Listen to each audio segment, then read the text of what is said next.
Good morning, students. Welcome to the e-learning session of science. Today, we are going to start a new chapter number 11, Soil Erosion and Conservation. And before we start, let's start the science vocabulary. First is weathering. Weathering means wearing away of rocks or breaking down of rocks means rocks का टूटना फूटना. Fertile means उपजाऊ, that is good to grow plants. If the land or soil is fertile, that place is good to grow crops. Barren, you must have heard barren means banjar bhumi. If the land is barren, that cannot grow plants well, a place where plants cannot be grown easily. Next, course of river, the direction in which a river flows. वो direction जिसमें river flow करती है, that is called course of river. Next, embankment, a strong wall built along a river to prevent floods. Mostly, a strong wall is built along the river to prevent the floods. So, our first topic is soil. What is soil? Soil means mitti. The soil forms the uppermost layer of the earth's crust.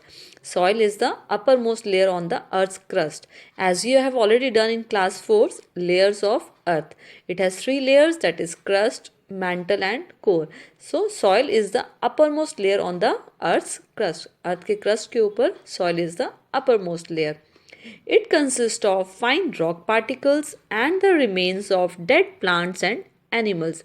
It also contains air and water in it. So soil contains what things? Rock particles, remains of dead plants and animals, and air and water. Soil is very important for all living things. It is a very important resource for all the living things. In fact, life on land is nurtured by soil. Life on land is possible because of soil. It supports the growth of plants. As you all know that soil is needed for the plants to grow. And if there is no soil or the land is concrete, then no plants can be grown on it.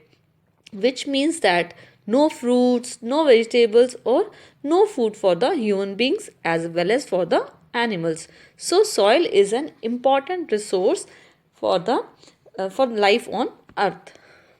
So soil is an important resource as it provides a foundation for life on earth.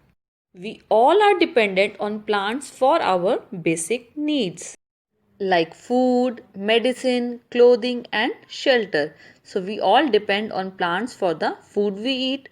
Some medicines, they are made from plants, and the clothes we wear, and shelter, that is home. So we depend on plants for all these things. Many microorganisms like bacteria, fungi, worms and insects live in soil. So soil provides home to many animals like earthworms and rabbits.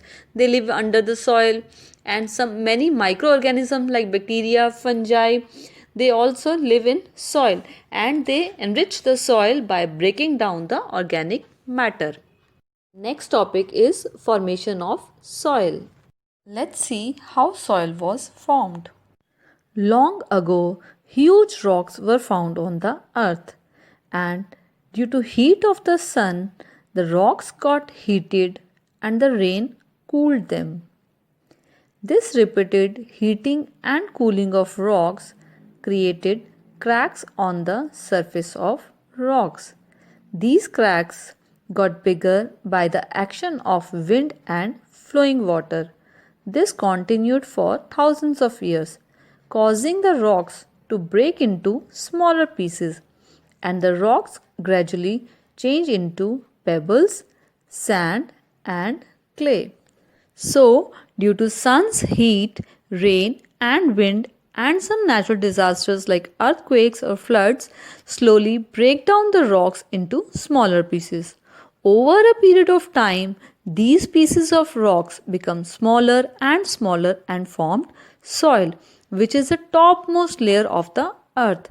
Thus, soil is formed by breaking down of rocks due to the action of sun, rain, and wind.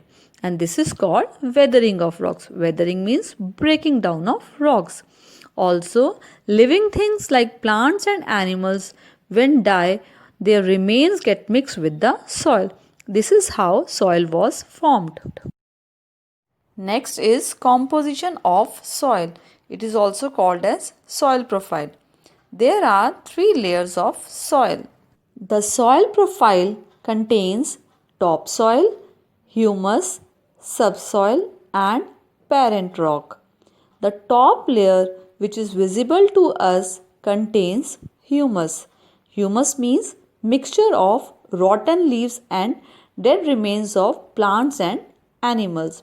It is dark brown or black in color, which provides nutrients to the soil and holds air and water in it. The next layer, which lies below the topsoil, is subsoil, which contains less humus and some rocks. Now, the last layer is bedrock. Bedrock is the lowest layer of the soil. It is the lowest layer. It is non-porous and contains unweathered rock. It is non-porous means it doesn't contain any pores, any more pores. And it contains unweathered rocks which cannot be broken down. Next is soil erosion. The loss of topsoil by fast blowing wind or flowing water is called soil erosion. Soil erosion means the removal of top layer of soil by wind or water is called soil erosion. Or when soil is carried away by wind or water, जब soil हवा से या पानी से हट जाती है, that is called soil erosion. Factor causing soil erosion. What are the main factors that cause soil erosion? The main factors that cause soil erosion are wind, water and some human activities. First, we will do soil erosion by wind. Strong winds carry away the topsoil very easily. जब बहुत तेज हवा चलती है, it carries away the topsoil. Erosion due to wind is the greatest in dry areas or where the land is not covered by plants or has less vegetation. As you know, roots of the plant bind the soil. किसी भी plant की जो roots होती है वो मिट्टी को बांध लेती है. And if there is no plant or no vegetation, कोई भी plants नहीं होंगे, means that there is loose soil. वहाँ की मिट्टी बहुत loose होगी, which can be easily carried away by the wind. So this is called soil erosion by wind. Next, erosion by water. Heavy rain or running water washes away the topsoil, causing soil erosion.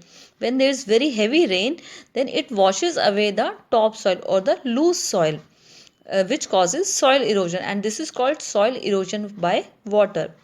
Heavy soil erosion occurs in hilly areas. It mostly occurs in the hilly areas because there are slopes over there. वहाँ पहाड़ होते हैं and water flows very easily. Because river water flows faster on the slopes and takes the fertile soil away.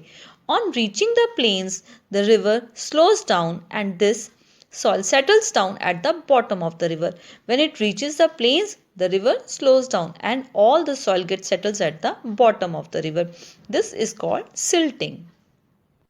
Next is an activity that shows plants prevent soil erosion. In this, they have taken two trays in which in one tray they have grown grass and in second tray no plant is being fixed. It means it contains loose soil.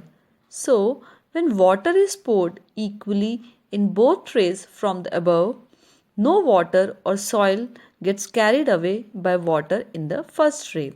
While in second tray, as you can see, all the water and soil gets carried away. So this activity shows that plants prevent soil erosion. So students, hope you might have understood the chapter now. Now try to read the chapter 2 to 3 times for a better understanding and try to solve the bookwork of this chapter. Thank you. Have a nice day.